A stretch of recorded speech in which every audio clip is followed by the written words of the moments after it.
Hello दोस्तों, आज के एक और मेजर कार रिपेयर की वीडियो के साथ हाजिर हूँ। इस वीडियो से जो लर्नर पर्सन्स हैं उनको फ़ायदा होगा और वैसे कस्टमर्स को फ़ायदा होगा जो कार रिपेयर में इंटरेस्ट रखते हैं। वो समझ पाएंगे कि इस तरह की डैमेज होती है तो लगभग कितने खर्चे चले जाते हैं। ठीक है, इस गाड़ी को बनने में लगभग 2-2.5 लाख की कॉस्टिंग है। ठीक है, मैं पहले क्लियर कर देता हूँ। जैसा कि थंबनेल में हमारा लगा हुआ है कि 2.5 लाख रुपये रिपेयर एस्टिमेट आ रहा है। तो आप देखिए, इस पर देखते हैं, डैमेज एनालिसिस करते हैं क्या क्या डैमेज है।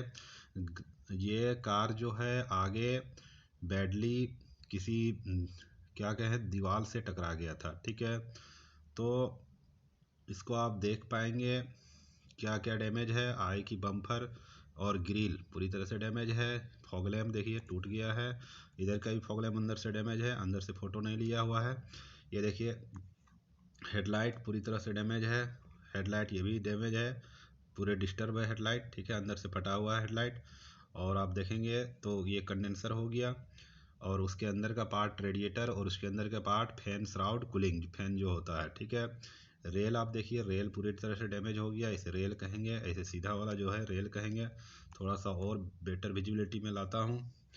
ये देखिए, हुड डैमेज है, दोनों हेडलाइट डैमेज है और रेड वाला रेल हो गया। और नीचे जो ये रेड मार्क करा गया इसको कहेंगे स्टिफनर। स्टिफनर ये रॉड को बोलेंगे स्टिफनर। ठीक है, आगे बढ़ते हैं और देखते हैं। थोड़ी सी ब्राइटेस्ट विजिबिलिटी में आ गए हैं। देखिए, ये जो हमारा मार्क किया हुआ है, ये जो ब्लू मार्क कर रहा हूँ ये कैरियर है।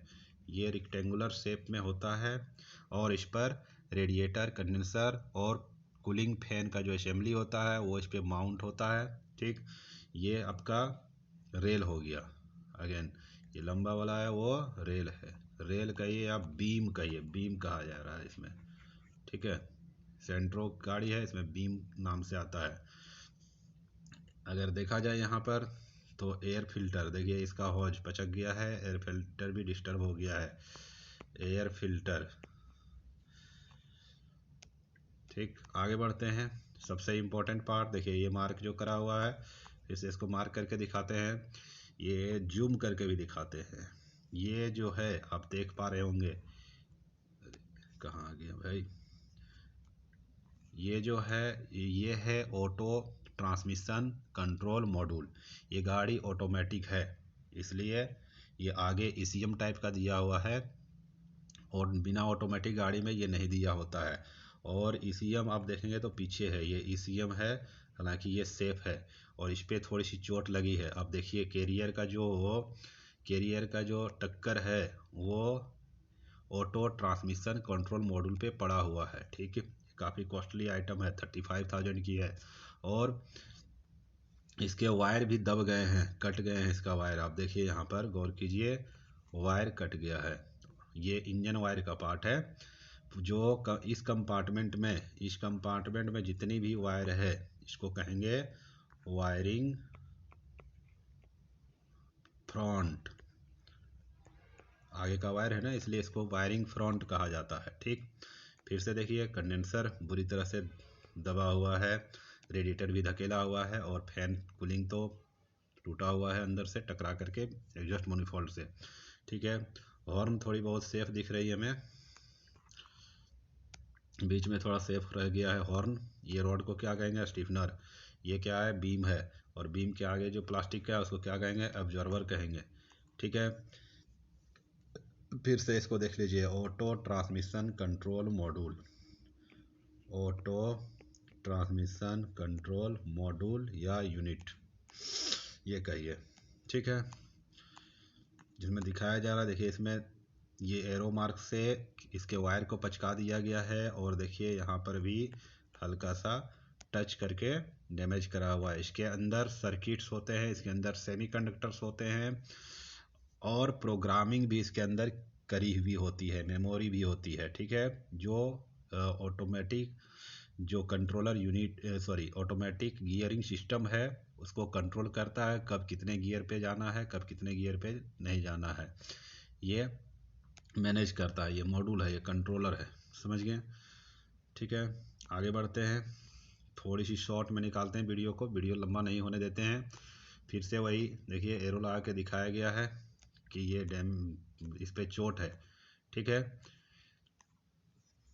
ये डैमेज एनालिसिस है हमारा। ये देखिए यहाँ पर जो पाइप है, पाइप एक दूसरे से सटा हुआ है, एसी पाइप, उसको भी दिखाया गया है। हालांकि वो खुलने के बाद पता चल पाएगा बेटर कि कहाँ लीकेज है, कहाँ डैमेज है। फिर से एसी पाइप को दिखाया गया है। देखिए एयरबैग पैसेंजर और एयरबैग ड्राइवर है ये। ठीक है, एयरबैग ड्राइवर, एयरबैग पैसेंजर दोनों डिप्लॉय हो गया है। इस केसेस में ध्यान देने वाली चीज़ है, जब भी एयरबैग डिप्लॉय होती है हुंडई सर्कुलर ये कहता है कि जितनी SRS वायरिंग है उसको चेंज कर देना है। ठीक है, और इसके अंदर ये पैड के अंदर क्या होता है, क्लॉक स्प्रिंग होता है, वो भी रिप्लेस कर देना होता है। ठीक है, और एयरबैग को कंट्रोल करने वाले मॉड्यूल भी रिप्लेस कर देना होता है। ठीक है, तो चलते हैं एस्टीमेट पर जल्दी से। देखिए देख पा रहे होंगे ग्रीन मार्क कर लिए हैं जो भी मेजर आइटम है। रेडिएटर 2200 रुपये का है, उसका जो माउंट इंसुलेटर है वो डला हुआ है। ब्लोवर क्या हो गया, फैन और श्राउड जो कूलिंग है, इंजन कूलिंग का जो फैन है उसको कहेंगे ब्लोवर। क्लीनर एयर बताए थे, एयर फिल्टर का पाइप दब गया था, एयर फिल्टर असेंबली है ये। ठीक है, और देखिए कैरियर बताए थे, आगे से पूरी तरह से प्रेस्ड हो गया था, पूरी तरह से बेंड हो गया था आगे कैरियर। आगे बढ़ते हैं, बीम जो रेल और बीम मैंने बताया था वो है कितने रुपये का देख लीजिए, 3897 का है। फेंडर लेफ्ट साइड का डैमेज था तो फेंडर डाला गया है। मॉड्यूल स्टेयरिंग व्हील एयरबैग, और ये इसको ड्राइवर एयरबैग बोलेंगे क्योंकि स्टेयरिंग व्हील का एयरबैग है तो ड्राइवर एयरबैग हो गया, और नीचे वाला देखिए पैसेंजर एयरबैग हो गया। ठीक है, क्रैश पैड मैन किसको कहेंगे, डैशबोर्ड फट करके एयरबैग निकली है तो डैशबोर्ड भी चेंज करना पड़ेगा। ग्लास विंडशील्ड, ग्लास फूट गया था। ठीक है, देखना चाहेंगे देखिए एक बार, दूर से ही दिख जाएगा ग्लास टूटा है या नहीं। देखिए ग्लास क्रैक कैसे हो गया, कैसे क्रैक हुआ है, एयरबैग फटा है प्रेशर से, और जो पैसेंजर से उससे टकराया और एयरबैग का एक भाग इधर से टकराया, उससे एयर जो ग्लास है वो क्रैक हो गया। समझ गए। नॉर्मली जितने भी गाड़ी एयरबैग डिप्लॉय हुए आती है, नॉर्मली 90% केसेस में एटलीस्ट ग्लास तो जरूर फट जाती है।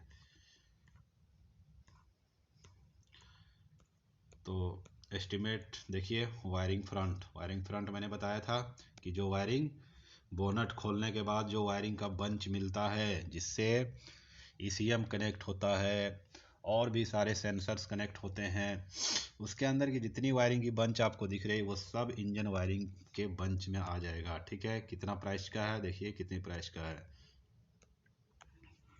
44,518 रुपया। दोनों हेडलाइट डैमेज था, दोनों हेडलाइट देख लीजिए। फॉग लैम्प डला हुआ है, फॉग लैम्प दोनों डला हुआ है। क्लॉक स्प्रिंग बताया था, स्टीयरिंग मॉड्यूल के नीचे रहेगा, क्लॉक स्प्रिंग चेंज करना ज़रूरी है। ट्रांसमिशन कंट्रोल यूनिट सबसे इम्पोर्टेंट चीज़, बार बार दिखा रहा था मैं कि ऑटोमेटिक ट्रांसमिशन कंट्रोल यूनिट जिसका दाम 35,434 रुपया है। क्या दिखा रहा था मैं, देखिए ऑटोमेटिक ट्रांसमिशन कंट्रोल यूनिट ये है ना। तो हालांकि इसको एस्टिमेट में हमने ले लिया है, लेकिन ये सेफ 90% चांसेस है कि ये नहीं खराब हुआ होगा, इसकी सर्किट सेफ रह सकती है 90% केसेस में। लेकिन इसको एस्टिमेट में ले लिया गया है सर्वेयर को जानकारी देने के लिए कि ये खराब हो सकता है। इसको फिलहाल हम क्वेश्चन मार्क पे रखते हैं। ठीक है, ये जो ट्रांसमिशन कंट्रोल ये क्वेश्चन मार्क पे रहा। सेंसर, क्रैश सेंसर जो है, क्या होता है क्रैश सेंसर, जब कॉलिजन होता है तो सबसे पहले आगे ये मेंबर पर होता है। क्रैश सेंसर क्या होता है, सबसे आगे होता है और यही सेंस करता है इम्पैक्ट को, और ये सिग्नल देता है एयरबैग कंट्रोल यूनिट को, मॉड्यूल एयरबैग कंट्रोल यही है। ये देता है सिग्नल यहीं पर, इसी को देता है। ये कहाँ होता है? तो कंसोल, जहाँ गियर चेंज करने वाला लीवर होता है ना, उसके नीचे वाले कंसोल बोलते हैं, उसके नीचे ये होता है। तो ये सिग्नल देता है कि कितनी फोर्स आई, कितनी स्पीड है, एयरबैग खुलना है या नहीं खुलना है। सेंसर सेंस करके एयरबैग कंट्रोल यूनिट को देता है, और फिर एयरबैग खुलने का प्रोसेस होता है। एयरबैग का सेपरेट वीडियो हमने बना दिया था, वो आप देख सकते हैं। हॉज डिस्चार्ज क्या है? एसी पाइप है। और ट्यूब सक्शन लिक्विड क्या हो गया? AC pipe, main AC pipe हो गया मोटा वाला, ठीक है। और हॉज डिस्चार्ज हो गया, पतला वाला पाइप हो गया, छोटा वाला पाइप हो गया। बैटरी, क्योंकि बैटरी में हल्का चोट था तो बैटरी भी डाल दिया गया है। हालांकि चल जाएगा बैटरी, बट फ्यूचर में क्योंकि झटका से सेल उसका ख़राब हो जाता है और बाद में प्रॉब्लम आती है। बैटरी में बाहरी ज़रा सा भी अगर इम्पैक्ट हो तो बैटरी चेंज कर देना होता है, ठीक है। क्योंकि एक बार मान लीजिए इंश्योरेंस में गाड़ी दिया गया है और बैटरी बाहर से हल्का इम्पैक्ट है और स्टार्ट हो रही है, अगर उसको चलने देते हैं तो अगले 1 महीना में के बाद वो आ जाएगा कस्टमर, बोलेंगे भाई अब तो बैटरी चार्ज नहीं ले रही है। तब तक तो इंश्योरेंस सारा प्रोसेस कर चुका रहेगा, और जब वारंटी की बात आएगी तो हिस्ट्री चेक करने पर पाया जाएगा कि आगे का एक्सटर्नल इम्पैक्ट था गाड़ी में, ठीक है। इसलिए ये सब चीज़ पे लापरवाही नहीं करना है, बैटरी को चेंज कर दिया जाएगा अगर हल्का भी डैमेज है, ठीक है। ये टोटल पार्ट्स अमाउंट जो है मोटे मोटे मैंने एक्सप्लेन कर दिया, वो 8189,555 है, ठीक। और लेबर प्लस पेंट आगे का और फेंडर तक, दोनों फेंडर, हुड, ये सब। और मेंबर्स, एप्रोन जो है, मेंबर्स उसके जो टेढ़े हो गए हैं, मेंबर्स जहाँ कैरियर टाइट होता है उसको मेंबर कहेंगे, वो दोनों बेंड हो गया था। वो सब का पेंटिंग ले करके और ओपनिंग फिटिंग सेपरेट 20,000 यहाँ डाल दिया गया है। इसके अंतर्गत 20,000 के अंतर्गत बता दूं, दोनों मेंबर रिपेयर हो जाएगा, डैशबोर्ड खोल फिटिंग हो गया, एयरबैग का पूरा कनेक्शन हो गया, वायरिंग का कनेक्शन हो गया, एयर क्लीनर खोल फिटिंग हो गया, बम्पर खोल फिटिंग हो गया। ये सब छोटे मोटे जो लेबर जो काम जॉब परफॉर्म कराए जाएंगे उसकी चार्जेज मान करके रखा गया है कि 20,000 का लगभग आएगा, ठीक है।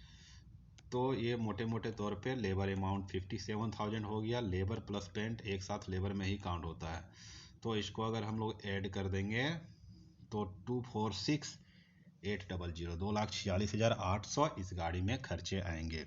इसमें हम मान के चलते हैं कि जो 35,000 की है, क्या ऑटोमेटिक ट्रांसमिशन कंट्रोल यूनिट, ये अगर लेस कर देंगे तो लगभग 2 लाख, कितना, 2,10,000 मान लीजिए, 2.10 L इसमें खर्चा जाएगा, समझे। तो आज के लिए इस वीडियो में इतना ही, आगे फिर कुछ इंटरेस्टिंग वीडियो टेक्निकल वीडियो के साथ हाजिर होंगे। Thank you.